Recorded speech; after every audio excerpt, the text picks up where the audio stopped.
शुभोदय बच्चों, कैसे हो आप? आशा करती हूँ आप सब अपने अपने घरों में कुशल हो। Welcome to our e learning classes. आज हम पढ़ने वाले हैं हमारा तीसरा पाठ। उसका नाम है माँ मुझे आने दे। ये कविता है मृदुल जोशी कवयित्री के द्वारा लिखा हुआ और इस कविता का उद्देश्य है लिंग भेद का डटकर विरोध करना और भ्रूण हत्याओं पर रोक लगाकर बालिका शिक्षा के प्रति प्रेरणा देना। लिंग भेद का अर्थ क्या है? स्त्री या पुरुष जो भी हो उसे जन्म लेने का अधिकार है। भ्रूण हत्या यानी भ्रूण हत्या भी गर्भस्थ शिशु को मारना, गर्भ में ही मारना, उस पर भी रोक लगाकर बालिका शिक्षा का अर्थ क्या है? लड़कियों को पढ़ाने के प्रति प्रेरणा देना, लड़कियों को भी पढ़ाना चाहिए। ये इस कविता का मुख्य उद्देश्य है। अब चलेंगे हम कवयित्री परिचय की ओर। इस कविता को लिखे हैं मृदुल जोशी। इनका नाम है मृदुल जोशी। इनका जन्म 1960 में हुआ, उत्तराखंड के काठगोदाम प्रांत में हुआ।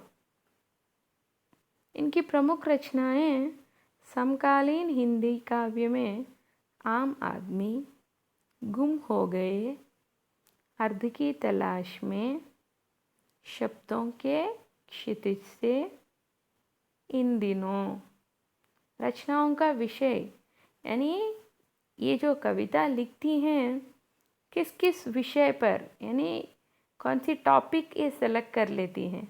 देखिए, नारी चेतना। नारी चेतना का अर्थ क्या है? महिलाओं को जागरूक करना, सम समाज का निर्माण, सोसाइटी का निर्माण करना। अब सोसाइटी में कौन सी किस प्रकार की चेष्टाएं हो रहे हैं उसके बारे में लिखना, यही सम समाज का निर्माण। इस प्रकार की विषय वे चुन लेती हैं। विषय मीन्स टॉपिक चुन लेती हैं।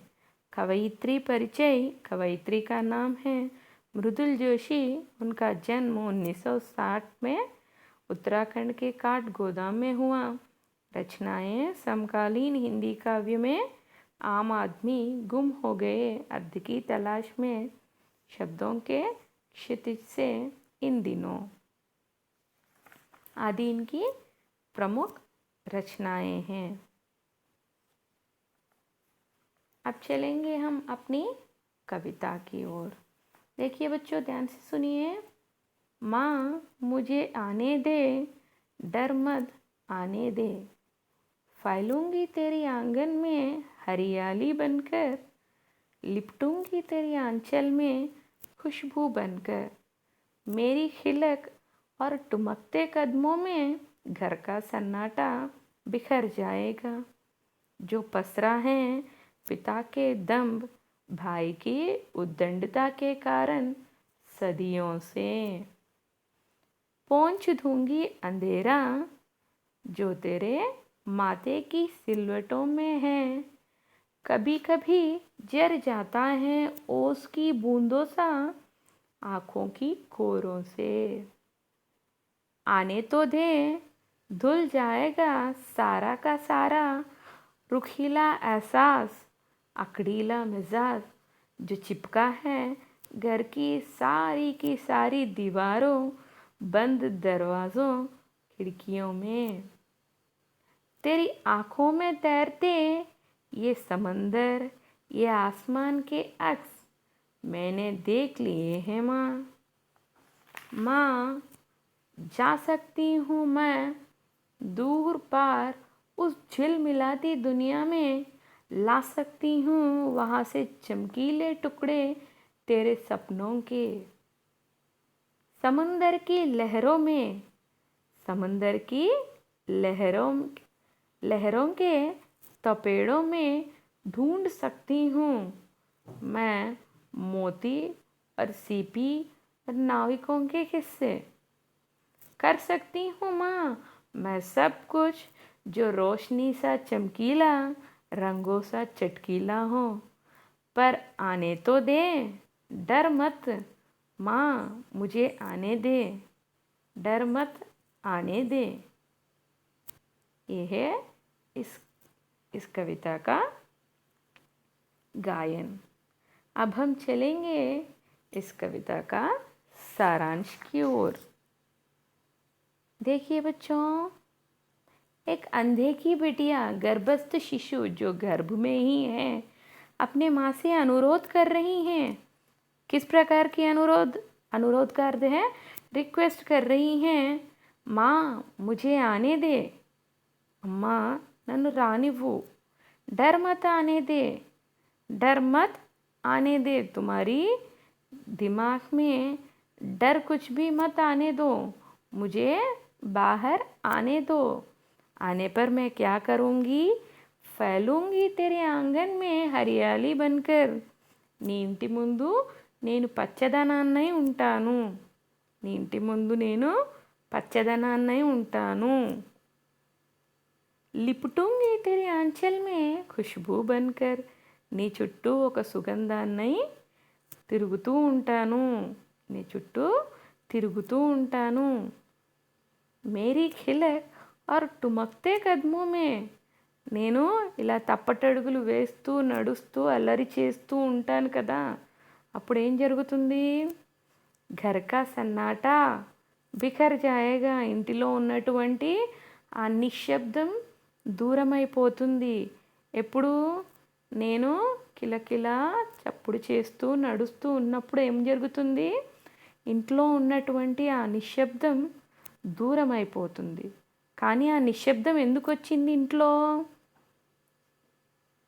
जो पसरा है पिता के धंब भाई के उद्दंडता के कारण सदियों से, నాన్నగారి యొక్క గర్వం వల్ల ఇంకా తమ్ముడి యొక్క మొండితనం వల్ల ఇంట్లో ఉన్నటువంటి నిశ్శబ్దాన్ని నేను వచ్చేసి నా యొక్క నవ్వులతో నా యొక్క తప్పటడుగులతో ఆ నిశ్శబ్దాన్ని నేను दूरन చేస్తాను। इसलिए मुझे आने दो। एक गर्भस्थ शिशु अपनी माँ से अनुरोध कर रही हैं। किस प्रकार, जैसे देखिए एक रोता हुआ, यानी घर कैसा है, సన్నాటా, సన్నాటా అంటే నిశ్శబ్దంగా ఉన్నటువంటి ఆ ఇంట్లోకి ఈ పాప యొక్క చిట్టిపొట్టి అడుగులతో ఆ గజ్జెల సవ్వడులతో ఆ ఇల్లు అంతా కలకలలాడిపోతుంది। ఆ విధంగా ఆ అమ్మాయి చెప్తూ వాళ్ళ అమ్మని ప్రార్థిస్తోంది। पोंछ दूंगी अंधेरा जो तेरे माथे की सिलवटों में सिमटा है। నీ యొక్క ఫోర్ పైన, ఫోర్ కనబడుతుంది కదా ఇక్కడ, ఫోర్ పైన ఉన్నటువంటి సిల్వటం అంటే ఏంటి, రింకల్స్। तेरे माथे की सिलवटों में सिमटा है उसे मैं पोंछ दूंगी। अंधेरे का अर्थ क्या है यहाँ पर, जो तुम दुखी हो, जिस कारण तुम दुखी हो मैं तुम्हें खुश कर दूंगी, तेरी दुख दर्द दूर कर दूंगी। इस प्रकार अंधे की बिटिया गर्भस्थ शिशु अपनी माँ से अनुरोध कर रही हैं। कभी कभी माँ जर जाता है ओस की बूंदों सा आँखों की कोरों से। देखिए आँखों की कोरों से, आँखों की కోరే సే का अर्थ है, देखिए ఇక్కడ కార్నర్ నుంచి వచ్చేటువంటి అడుగులు, ఈ కార్నర్ నుంచి వస్తున్నటువంటి ఈ యొక్క నీటి బిందువుల్ని ఎలా కనబడుతున్నాయి మనకు, ఆ నీటి బిందువులు ఎలా కనబడుతున్నాయి, ఓస్కి బూందోసా, నీటి యొక్క వర్షపు చినుకులు పడుతూ ఉన్నప్పుడు ముత్యాల్లాగా ఎలాగైతే కనబడతాయో నీ కంటి నుంచి వచ్చేటువంటి ఇవి కూడా నాకు ముత్యాల్లాగా కనపడుతున్నాయి।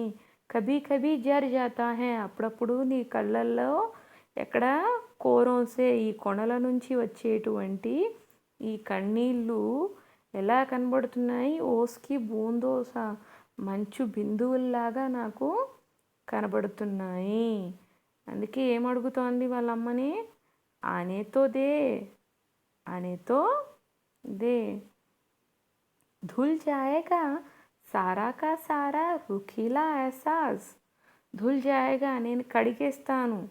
ఏం కడిగేస్తాను? సారా కా సారా రుఖీలా ఎహసాస్.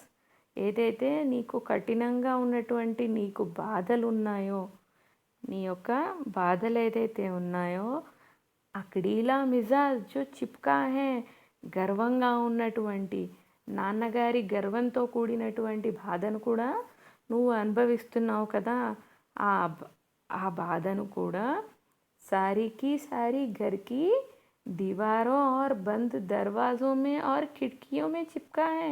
ఇంట్లో ఉన్నటువంటి ఆ గర్వపు నీ యొక్క బాధ, రుకీలా ఎహసాస్ నీ యొక్క ఏడుపుకి సంబంధించినటువంటి ఆ బాధనంతా కూడా నేను ధుల్ జాయేగా కడిగేస్తాను.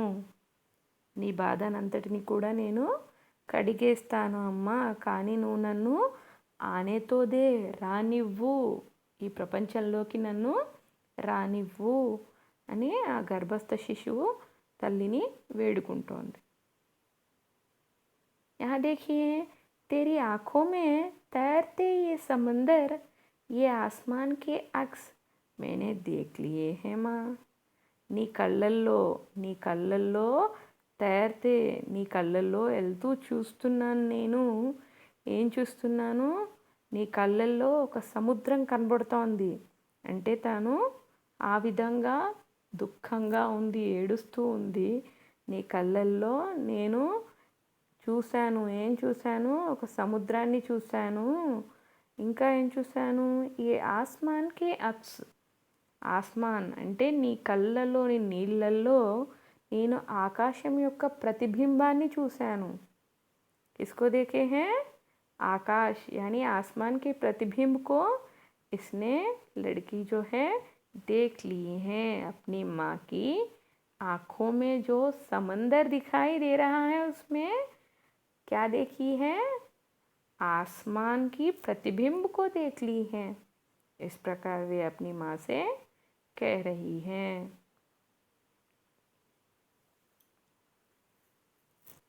माँ, मैं सब कुछ मैं जा सकती हूँ. माँ, जा सकती हूँ मैं दूर पार. उस झिलमिलाती दुनिया में ला सकती हूँ वहाँ से चमकीले टुकड़े तेरे सपनों के. నేను చాలా దూరం వెళ్ళగలను. ఈ ప్రపంచంలోకి వెళ్ళి అక్కడ నీ కలల సముద్రాన్ని, నీ కలల భాగ్యాన్ని కూడా నేను తీసుకుని వస్తానమ్మా. నీకేదైతే కలలు ఉండేవో, అవి ఏదైతే నెరవేరలేదో, ఈ ప్రపంచంలో ఆ కలలు ఎక్కడున్నా సరే నేను నీకోసం వెతికి వాటిని పూర్తి చేస్తాను. जैसे देखिए, हमारे माता पिता को जो उनके बचपन में कुछ बनने की इच्छाएं होते हैं, परंतु वे पूरे ना होने पर वे हमसे कहते हैं कि मैं बचपन में ये बनना चाहती थी, जैसे पुलिस बनना चाहती थी या लॉयर बनना चाहती थी. वैसे कुछ इच्छाएं होंगे, परंतु उनके इच्छाएं पूर्ण ना होने पर वे अपने बच्चों को बताते हैं. और कुछ लोग अपने बच्चों को भी उस तरह अफसर या कलेक्टर वैसा कुछ बनने के लिए भी प्रेरित करते हैं यानी इंस्पायर करते हैं. तुम मेरे सपनों को पूरा करो. इस प्रकार वे अपने बच्चों को प्रेरित करते हैं. इसी तरह ये गर्भस्थ शिशु भी अपनी माँ से कह रही हैं कि दुनिया से मैं ला सकती हूँ तुम्हारे सपने जो भी हैं, उसे मैं पूरा कर सकती हूँ. समंदर की लहरों के तपेड़ों में मैं ढूंढ सकती हूँ माँ. సముద్రం యొక్క అలల తపేడో అంటే ఏంటి? లైక్ దెబ్బల్లాగా ఒకేసారి వచ్చి పడ్డప్పుడు ఏమవుతుంది? మనకి అలలకి యొక్క మనకి దెబ్బ పడుతూ ఉంది. ఆ దెబ్బలోంచి నేను వెతుకుతాను. ఏం వెతుకుతాను? मोती और सीपी. यहाँ देखिए बच्चों, चित्र में दिखाई दे रहा है आपको. मोतियाँ, और मोतियाँ जिसमें हैं जो बॉक्स जैसे दिखाई दे रहे हैं ना, उसे हम कहेंगे सीपी। सीपी का अर्थ क्या है? मुत्यपु शिप्पा, यानी शेल। जो पर्ल हमें दिखाई दे रहा है ना शेल में, उसे कहेंगे सीपी।